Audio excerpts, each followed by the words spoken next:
Welcome dear students.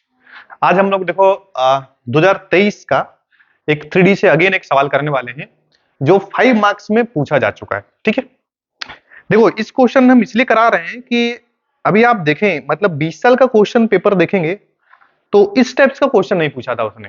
ये पिछला साल आया और वो भी किसमें, कंपार्टमेंटल, बोले तो सप्लीमेंट्री। तू समझ रहा है सप्लीमेंट्री का मतलब? बात समझ में कि जो जो बच्चा जलधारे वाला रहता है उसका जीवन जलधार में निकल जाता है, तो फिर अगेन उसको पास करने के लिए फिर से ये बुलाया है। तो जो जलधारवा बच्चा है उसके लिए क्वेश्चन ही आता है, ऐसा एग्जाम में वो बैठता है। बात समझ में आया? तो चलो ठीक है, कहने का मतलब क्या है, तू बात समझ चुका है। यहां से देखो सीधा सीधा क्वेश्चन पढ़ते हैं। देखो, find the value of P so that the lines इतना एंड इतना आर कैसा बच्चा, परपेंडिकुलर। कौन सा कुलर? परपेंडिकुलर। मतलब ये दोनों लाइंस क्या है, परपेंडिकुलर है, तो अपने को क्या निकाल देना है, पी।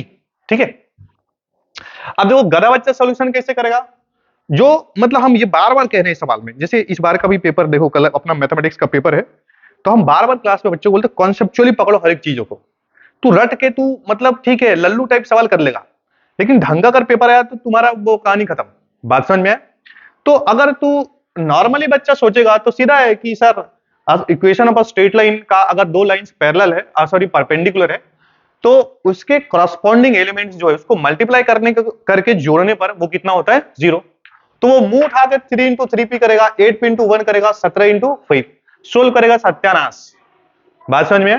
तो ये गंदा सोच है। कैसे सोचे? गंदा। तो हम क्या करें, अच्छा सोचेंगे। तो अच्छा सोचने के लिए देखो, पहली बात तो तुम्हें ध्यान रखना है कि ये जो स्ट्रेट लाइन का जो इक्वेशन है ये सिमेट्रिक फॉर्म में नहीं है। बात समझ में है? तो सारा 3D का कॉन्सेप्ट हम तब लगा सकते हैं जब हमारा इक्वेशन किसमें हो, सिमेट्रिक फॉर्म में। बात समझ में है? सर सिमेट्रिक फॉर्म क्या होता है? सिमेट्रिक फॉर्म देख ये होता है, तुम्हें पता है, x minus x1 by A, y minus y1 by B, Z minus Z one by कितना, C. Z minus Z one by C. तो सिमेट्रिक फॉर्म में सीधा सीधा क्या है कि हमारा जो एक्स वाई और जेड का जो कोफिशिएंट्स है वो 1 होना चाहिए हर हाल में, तब ये जाके सिमेट्रिक फॉर्म है, तब सारे थ्योरी कॉन्सेप्ट लगता है 3D का। बात समझ में है? दूसरी बात कि सर एक्स के बाद अगर हमें पॉइंट्स, कौन सा पॉइंट्स होगा वो कैसे सेलेक्ट करें, हमें माइनस साइन के बाद सोचना है। बात समझ में है? तो सारी बात क्लास में हो चुका है, बस हमने उसको मतलब मेमोराइज करने के लिए हमने ये सवाल बेसिकली कराया कि आप ये इस बात को भूल गए हैं या फिर आपको याद भी है। ठीक है, चलो तो देखो यहां पे सुनना। तो सबसे पहली बात तो हम ये इक्वेशन, ना ही ये इक्वेशन सिमेट्रिक फॉर्म में है और ना ही ये, तो सबसे पहले दोनों को हम किस में लाएंगे, सिमेट्रिक फॉर्म में। बात समझ में आया? तो सिमेट्रिक फॉर्म में लाने के लिए सीधा सीधा है, हम इसको L1 कर लेते हैं। क्या कर लेते हैं? L1। ऐसा देखना, यहां से हम सॉल्यूशन लिख रहे हैं, ये L1। तो L1 इक्वेशन को सिमेट्रिक फॉर्म में लिखना है, ये आपको लिखना पड़ेगा। अगर एग्जाम में लिखते तो सारी बात आपको लिखना पड़ेगा, हम तो डायरेक्ट कर लेते हैं। यहाँ पे आप सबसे पहले यहां से माइनस कॉमन लीजिए। तो माइनस यहां से कॉमन लेंगे मेरे दोस्त, तो देखना क्या होगा। ओहो, देखो यहां से अगर तू माइनस कॉमन लेगा भाई, माइनस कॉमन लेगा तो क्या बनेगा देखना। यहाँ पे माइनस कॉमन लेने के बाद यहाँ पे हमारे पास जीवन में आएगा x माइनस 7, x माइनस 7। ठीक है, और बाई कितना, 3। x माइनस 7 बाई कितना, 3। अच्छा, क्या सर यहाँ भी माइनस कॉमन लेना पड़ेगा? नो, यहाँ ठीक है, बट यहाँ लफड़ा क्या है, y का कोफिशिएंट कितना है, 8। अब इसको कॉमन लेना पड़ेगा, तो 8 कॉमन ले लेते हैं, तो y माइनस कितना बनेगा, 1 बनेगा, और बाई कितना, 8p। तुम्हें समझ में आया? Yes sir.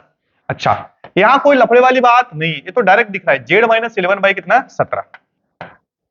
ठीक है, चलो अब हमारे पास एक और भी तो है, L2 L2 L2 L2 L2 L2। तो L2 स्ट्रेट लाइन का इक्वेशन क्या देखना इधर, ऐसा ये हमारे पास, ये और लफड़ा, ये और सत्यानाश कराए। यहां से तुम्हें क्या करना पड़ेगा, -8 कॉमन लेना पड़ेगा। तो -8 यहां पे कॉमन लोगे भाई, पहली बात ऐसा समझो कि इसको और थोड़ा सा लिख लेते हैं हम लोग। L1 लाइन का जो इक्वेशन फाइनली बनेगा सिमेट्रिक फॉर्म में, वो कैसा बनेगा देखना। अब तुम्हें माइनस को नीचे ट्रांसफर करना पड़ेगा, तो क्या लिखेंगे, x माइनस 7 बाई कितना, माइनस में 3। अच्छा, बराबर में। अच्छा, तू ये को तू यहां नहीं रख सकता है भाई, इसको नीचे लेके आ। तो इसको नीचे लेके आओगे तो बाई माइनस 1 बाई कितना, 8p, 8p, और डिवाइडेड बाई क्या बच्चा बोलो, 8p बाई कितना, 8। ओके सर, ये बात समझ में आया? अरे इसको ऐसे भी लिख सकते हैं भाई। अच्छा इधर देख, यहाँ पे कितना, z माइनस 11 बाई कितना, 17। तुम्हें क्लियर? Yes sir. तो ये फाइनली हमारे पास जो इक्वेशन आया मेरे दोस्त, ये हो गया सिमेट्रिक फॉर्म में। सर आप इतनी देर से सिमेट्रिक फॉर्म कह रहे हैं, सिमेट्रिक फॉर्म बेसिकली है क्या? बुआ ऐसा फॉर्म जिसमें एक्स वाई जेड का कोफिशिएंट क्या हो, 1 हो, सिंपल सा बात है। तो ये है सिमेट्रिक फॉर्म, ये है कैसा, सिमेट्रिक फॉर्म, बहुत बढ़िया। अच्छा, तो क्या हमें इसको भी सिमेट्रिक फॉर्म में कन्वर्ट करना पड़ेगा? यस। तो चलो उसी तरीके से हम L2 को हम कोशिश करते हैं काहे में, सिमेट्रिक फॉर्म में लिखने के लिए। तुम देखना ध्यान से, तो यहां से क्या लफड़ा है, तो -8 कॉमन ले ले। तो -8 कॉमन लोगे भाई, सुनना सुनना, -8 कॉमन लोगे तो यहाँ पे वैल्यू क्या आएगी देखना, क्या आएगी वैल्यू देखना, x -1, x -1, x -1। अच्छा डिनोमिनेटर में रे, डिनोमिनेटर में देख कितना, 3p, 3p, यहाँ कोई लफड़े वाली बात नहीं है। अच्छा यहाँ पे देखना, यहाँ पे हमारे पास क्या आ रहा है, सुनो, y -5/1, y -5 और y कितना, 1। अच्छा एंड लास्ट लास्ट लास्ट देखो, यहाँ पे क्या है, 7 - z, यहाँ पे माइनस कॉमन लेना पड़ेगा क्योंकि हमें इसका कोफिशिएंट 1 बनाना है। तो माइनस कॉमन लेंगे तो z माइनस कितना, 7 आएगा, z -7 और y डिनोमिनेटर में कितना देखो, z -7 बाई कितना, 5, 5, 5, z -7/5। अच्छा ऐसा सुनना है यहाँ पे माइनस कॉमन लोगे तो z माइनस कितना आया था अपने पास, 7। अच्छा तो सर क्या ये हो गया क्या, नहीं, इसको आगे लिखते हैं L2, एक और स्टेप कर लेते हैं, देखना। अब एक बात और हम तुम्हें हमने सिखाया है कि एवरीथिंग को आप डिनोमिनेटर में ट्रांसफर करेंगे तो यहाँ पे कितना बनेगा, x -1 और y कितना, 3p y कितना, -8, ठीक है, 3py कितना, -8। अच्छा y -5 और y कितना, 1, और यहाँ पे माइनस को तू नीचे ट्रांसफर करेगा, z -7 कितना, -5। क्लियर? तो ये हमारा इक्वेशन किसमें चला गया, सिमेट्रिक फॉर्म में। ये भी चला गया किसमें, सिमेट्रिक फॉर्म में। अब वो वाला मंत्र लगा देंगे हम लोग, अब कोई लफड़े वाली बात नहीं है कि हमें पता है कि दो लाइंस परपेंडिकुलर तब होते हैं जब उनके डायरेक्शन रेशियो या फिर डायरेक्शन कोसाइन के कॉरस्पॉन्डिंग एलिमेंट्स को मल्टीप्लाई करने के बाद 0 हो जाए। सर आप क्या अंग्रेजी बोले, अपने को समझ में नहीं आ रहा है, सुनना देखो ध्यान से। तो ये L1, यहाँ पे अगर L1 का अगर हम डायरेक्शन रेशियो की बात करें तो यहाँ पे -3 ये और ये।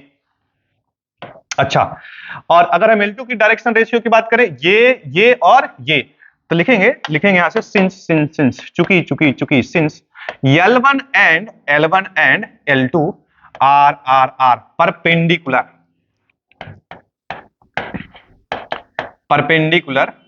To each other, perpendicular to क्या, ईच अदर, ये दोनों एक दूसरे के क्या है, परपेंडिकुलर है।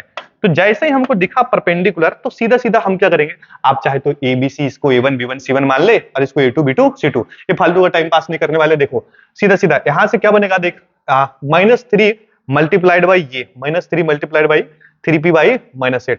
ओहो इसको छोटा कर लेते, देख डायरेक्ट दिख जाएगा अपने को।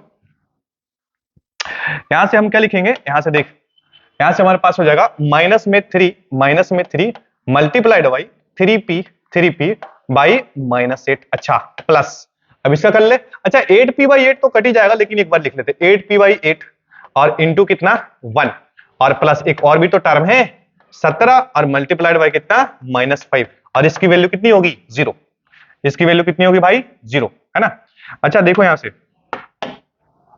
8 तो 8 कैंसल आउट हो जाएगा, ठीक है। अब यहां से कितना बनेगा, अब माइनस माइनस भी कट जाएगा तो ये कितना 9p और बाई कितना 8 और प्लस में हमारे पास कितना p, इसकी वैल्यू p और माइनस में कितना 85, माइनस में 85 और इसकी वैल्यू कितनी 0। अच्छा तो तू उसको उधर ट्रांसफर कर लेना, तो उधर ट्रांसफर करोगे तो 9p और बाई कितना 8 और प्लस में p बराबर में कितना 85। और यहां से एक और काम तुम करोगे, एलसीएम ले लेते हैं इसका, देख 8 एलसीएम लेंगे तो 9p तो है ही और प्लस में अगेन कितना 8p बराबर में कितना 85। तो यहां से इसकी वैल्यू क्या आएगी देखना, यहां से हमारे पास 17p और बाई कितना 8 बराबर में कितना 85 और तुम्हें ऐसा डायरेक्ट लग रहा है कि 5 टाइम्स कटेगा तो p की वैल्यू कितनी आएगी 5 इंटू कितना 8, तो यहां से हमारे पास कितना p बराबर 40, है ना। ये बड़ा ही आसान सा सवाल है, बस आपको ध्यान का रखना है कि सिमेट्रिक फॉर्म इक्वेशन होता क्या है, कि सिमेट्रिक फॉर्म में क्या कहते हैं, सिंपल सा है कि एक्स वाई जेड के कोफिशिएंट्स को आप क्या कर ले 1 कर ले, ठीक है, सिंपल सा बात है। एवरीथिंग इज ट्रांसफर टू क्या डिनोमिनेटर, हमें 1 का मतलब 1 चाहिए, माइनस भी नहीं चल सकता। क्लियर है, तो बहुत बढ़िया है, बाकी हम नेक्स्ट सवाल और भी करते रहेंगे इसी तरह।